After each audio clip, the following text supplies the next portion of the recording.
Hello, Gravitrons. I'm more gravity. Let's play chess. So I played this game online about probably ended about 10 or 15 minutes ago.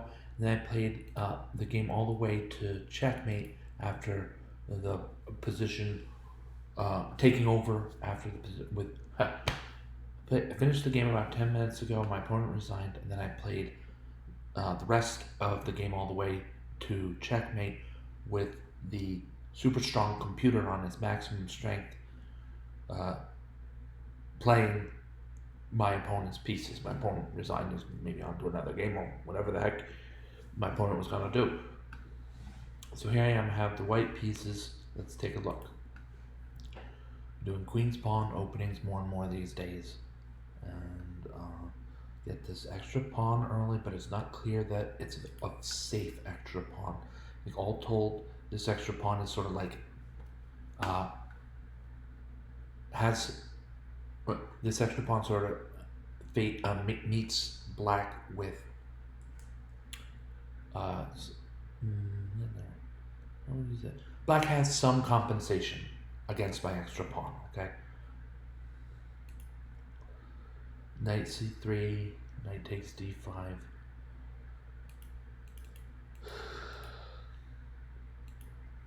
And so white maintains the extra pawn, but again, it's not clear that it's a pure extra pawn. Black might have some compensation for it. And now white can win more by playing bishop e3, and there's probably an even better move out there.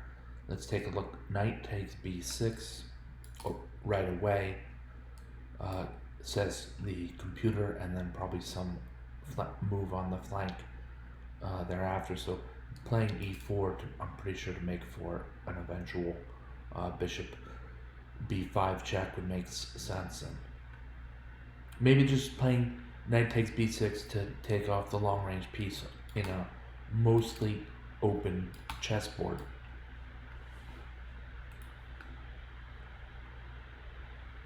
Bishop e3 has the threat of winning another pawn attached with it. So and then after bishop to e6, I follow through on that threat.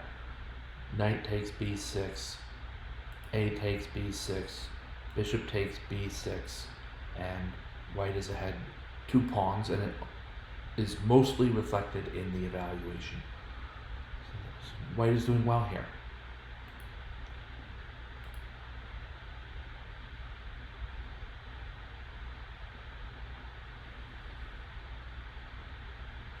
Alright, so you can see some inaccurate moves. For instance, bishop c7. I played a4 because I thought that the move a5 could follow immediately after, and white would have structural integrity and a sort of a strange kind of outpost with a dark squared bishop on b6. And these pieces are protecting each other in a way that would be hard for black to unjam. Now, knight to d7, threatening that bishop, be careful here, as white, be careful for a5, and you say, well, I have the bishop now protected, but knight takes b6, a takes b6, knight takes b6, a takes b6, rook takes a1 check.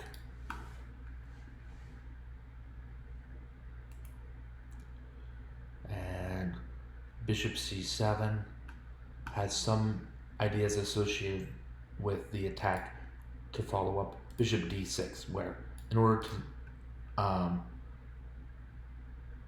to release the pin from the knight that's pinned to the rook here, the rook must move, and that gives white enough time to exchange an equal value piece, which is of course our objective when we're 2 points of material ahead, or at least one of our objectives. I saw a better move, which is actually the same move, but with a better outcome and better outcomes associated with it.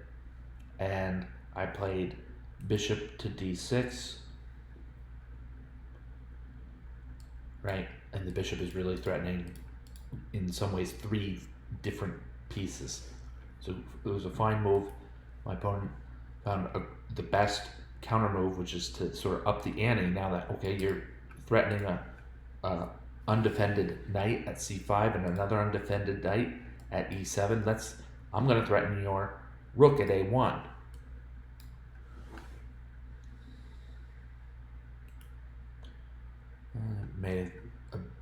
Made a little bit of a mistake to capture on e7.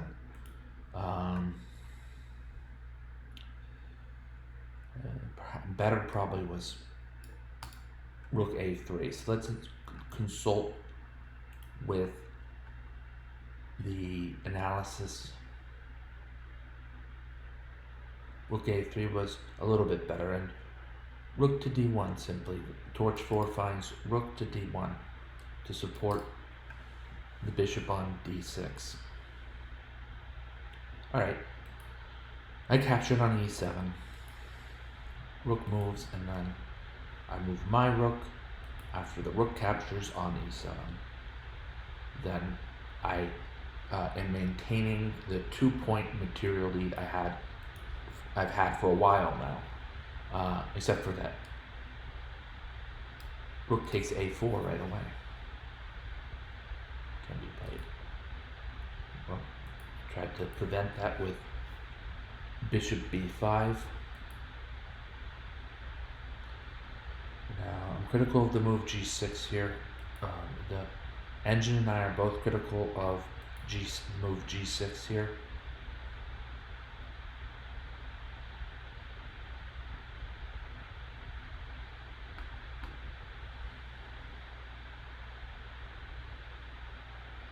It's just not. It doesn't do anything. It's not a helpful move for black. Maybe a little bit easing some eventual back rank checkmate. I buy that. But other than that, it puts a pawn on another light-colored square. He has the light-colored bishop. So yeah, I'm a little bit critical of the move g6.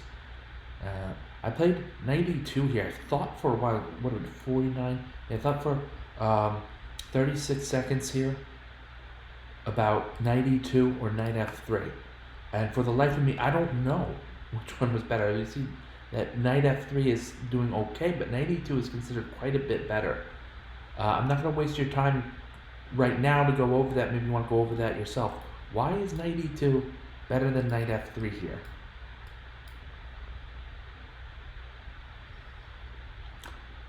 Because they both can reach d4 on the very next move. They both prepare white for a kingside castle.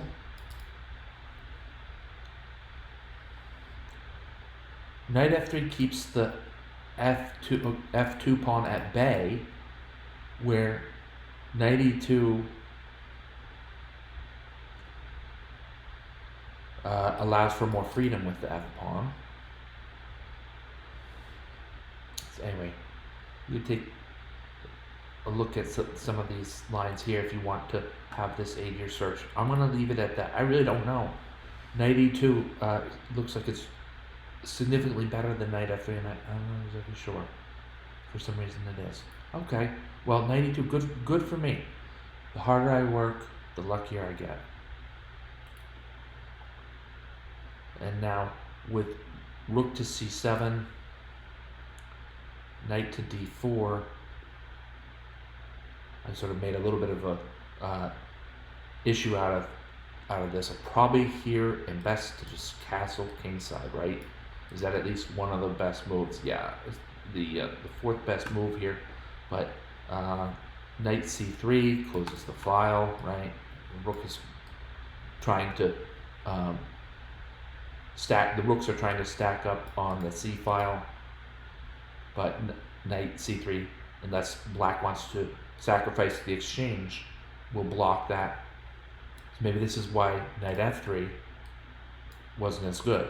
Knight f3 and then the move knight c3, those two moves can't go together.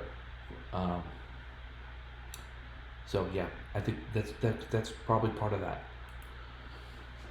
And this blunder, knight d4, I think I was overzealous about exchanging equal value pieces to grind down to a position where my 2-point material lead would win the day.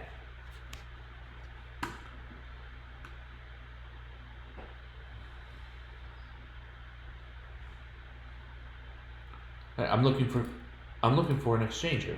I'm looking for trading of equal value pieces. And knight to c3 highlights some of white's advantages in the position. So instead I played knight to d4. The exchange of pieces I was looking for occurred on d4, and now with rook to c1 I simply block. That far I saw. There's nothing here for black to find, at least not until I look over at the evaluation gauge that Torch 4 Light has prepared for us. There's nothing here for black that I can see immediately anyway. Moving to c2 just allows for rook d2 and then back to c1, and we might have found our way into a difficult question: is do I want to draw in this position? There might be a repetition of position involved, unless white's willing to give away the b2 pawn, and I'm not sure I would be. So that all goes back again, not to the rook moves, but to my move knight d4. Knight d4 is sort of sneakily bad move, meaning it's such a bad move, but in a sneaky way, it doesn't right at the face value of it doesn't jump out at you and say that's a horrible move, but for reasons. And then I guess you could say the same thing with f3, had sort of a similar vein going a move earlier. This knight is into all kinds of trouble. Now, knight to d4, knight takes d4, rook takes d4, then rook to c1, and then the block. We were at the block, and my opponent exchanged on d1 in a straightforward and forthright way that actually I think was really good for white. As now with the 2 extra pawns, white should be doing pretty well here. Why do I say that? For starters, same colored bishops, so there's not all that much of a drawing tendency. We move this bishop onto dark squares, and he can kind of like form a blockade at certain points. And the bishops can never exchange against each other, except in kind of weird ways involving kings and pawns when the timing's right, and that usually doesn't happen. For more or less these bishops, take the rooks off for a second, if we will, and the bishops here are not against each other all that directly. So that drawing tendency is not there. Instead, we have the tendency for a decision, for a clear decision, when in this case the bishops are definitely of the same color square. All right, so that's one of the things. Then I'm looking at black's pawns are all on light squares versus about half of white's pawns on light squares. I don't want to lean on that idea too much. Maybe on the king side a little bit it's an issue, but otherwise this isn't controlling the game quite that much. Mostly it's these 2 points of material. White has a 2-point material lead. So even after bishop b3, which is the best move, king moves, and then bishop takes a4, rook takes a4. The question mark there from Torch, but I like this endgame for white. I mean, all else being equal, my king is at least probably maybe 1 or 2 steps closer to being active. I mean, my king is actually already active. Black has to activate, either sticking to the back rank or moving the pawn to f6 and going that way. It's slow to activate, I think is what it's called. What that's called. So my king is active. I can heal this pawn chain with f3 without all that much worry. The rook will not capture on e4 when I have such a healthy pawn chain. And other than that, yeah, we know that. So after f3, let's do this because this was in the game. f3 and then rook b4. This is a strong move. And yes, white has to play a little bit of babysitting on b1 to make sure the b2 pawn doesn't become jettisoned for no reason. But it's a good babysitting because this b2 pawn is very important. I think some of what I'm trying to... Black's king is difficult to activate. White has a very strong pawn chain extending from the king side to the center. White has a pawn opposing Black's b7 pawn, even if opposing at a distance. There is protection for that pawn. White's doing okay here. Now, for Black's point of view, Black has the better rook here. This rook is stronger than White's rook. If White has a strong pawn chain on the king side, well, Black's pawn chain looks like it could be strong in a sneaky way soon enough. Plus, it's a rook and pawn endgame. Things could get quite technical, and you don't know what. They don't always do. Some people would. Smyslov would know. Carlsen would know. And Smyslov and Carlsen and Muller, I've been told, are three of the strongest endgame experts of all time. But so yeah, it could get quite technical, and let's see.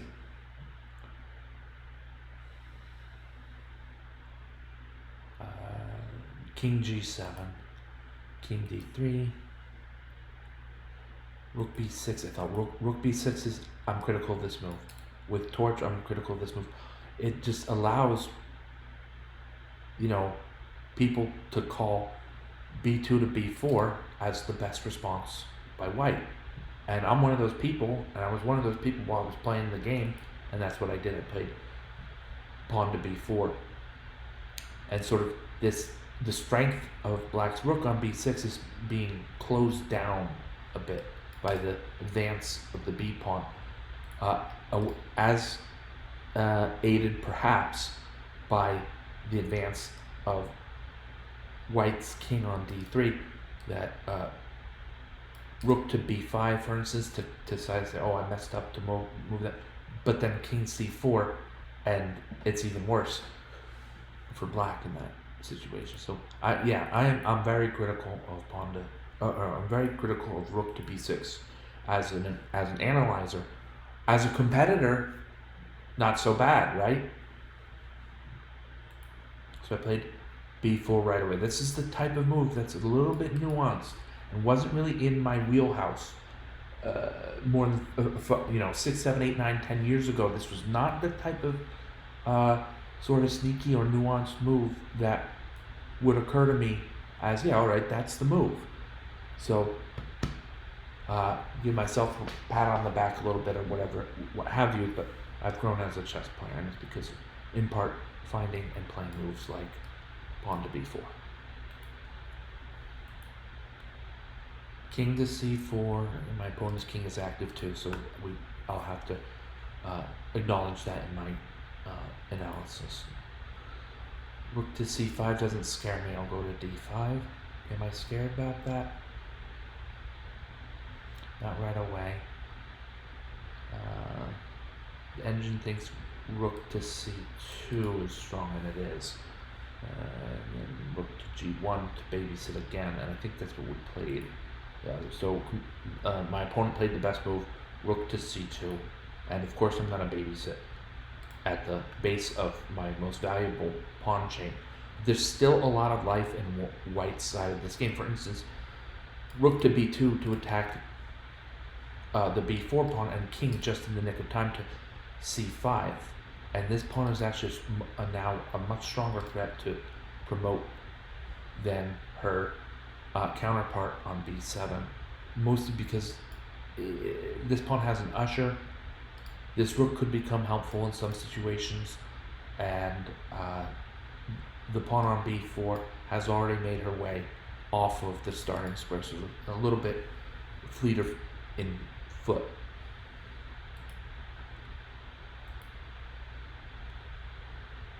Rook d2 check, king c5, rook c2 check,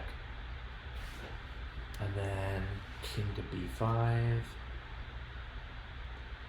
It's reached as some sort of an error. The machine is indicating that white has a much better move in king to b6. Right, because rook c6 check will lose the pawn without yet surrendering b4. Not only that, but the rook to come to c6 to do that is relinquishing the attack on g2, which will free up my rook on g1 to move to either d1 or a1, or in some situations b1. So I'm a little bit upset that I missed that. This is not a king to b5 is not great. I will be able to see in the future king to b6.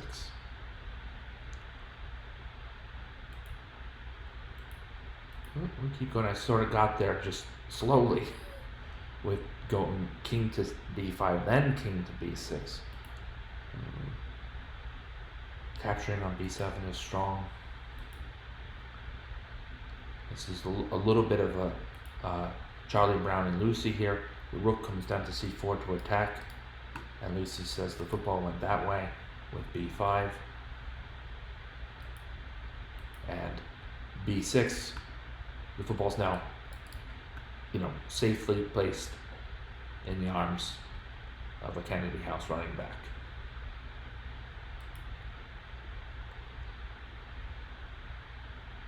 King d6, and very important here. This is technical. We're getting into some, we have these clumps of pawns, but aside from their, irregular placement in terms of studying endgames, aside from that, this is a theme we see in rook and pawn endgames. White does well with rook to d1 here. Rook to d1 check. The king comes to c5. No, maybe not. That doesn't quite work out. Rook to d5 check. White might be better just to... Sometimes it's important to throw the check in against your enemy king. In this case, since the check doesn't prevent the enemy king from making progress laterally or horizontally, then it might be better to cut the king off entirely with rook c1. That king will not be able to harass or attack the pawn on b6. I don't see everything exactly clear as a result.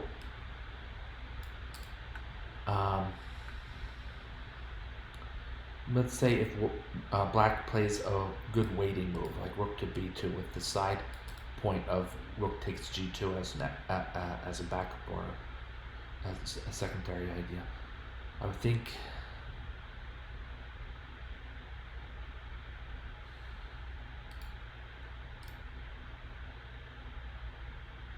white could play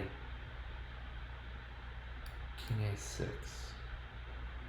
But then the check moves things back to where they were, so no, not king a6. King a7, and the check would move white to b8, and by that point there's now room in front of the b7 pawn to advance. It's not always healthy to have your king ahead of your pawns when advancing towards promotion, but sometimes it's a good choice given what the board has. You get the king to b8, and then a push to b7, and white is pretty darn near promoting a pawn on b8. I think those words, yeah. So Torch has me corrected with rook to d1 in the first place was a little bit better. And rook to c1 is not giving up the ghost either. So, alright, that's fun. That's cool. I like that. Rook to d1 check. King to c5. Rook to d5 check. Just to say you are not going to gang up on my b pawn and win it for no reason like that. And here my opponent timed out. And I have this position played from that point.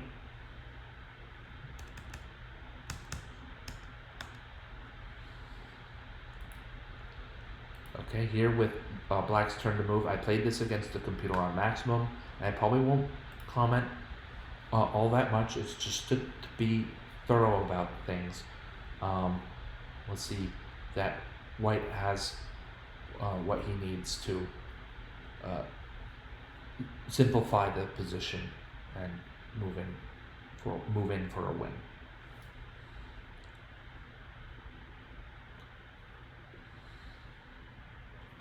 Right, 4 extra pawns. Right, what do we want to know about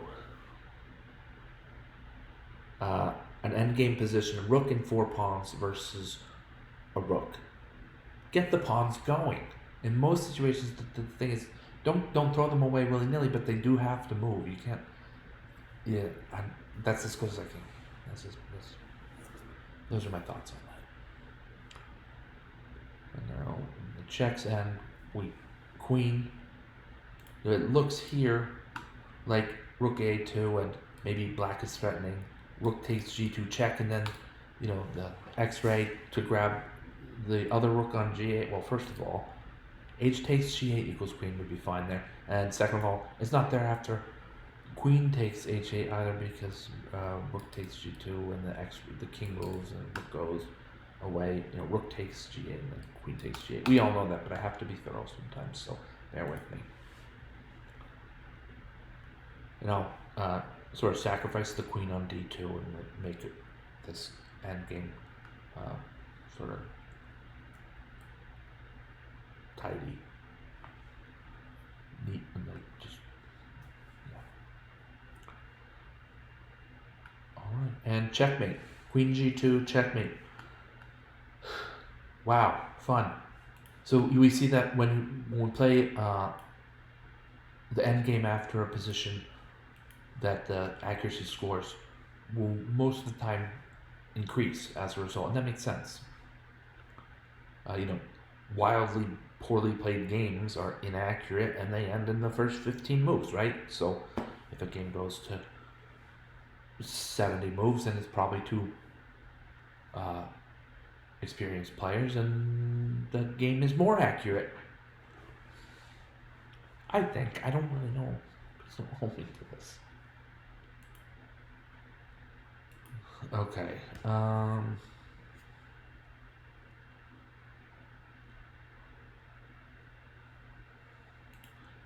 So my opponent and I both played a strong game. We have nothing to hang our heads about, and in my opinion, meiner Meinung nach, as the Germans say. The French say ce que je pense. Alright. Thank you all for watching. Thank you, Gravitrons. I'm more gravity. Have a great night.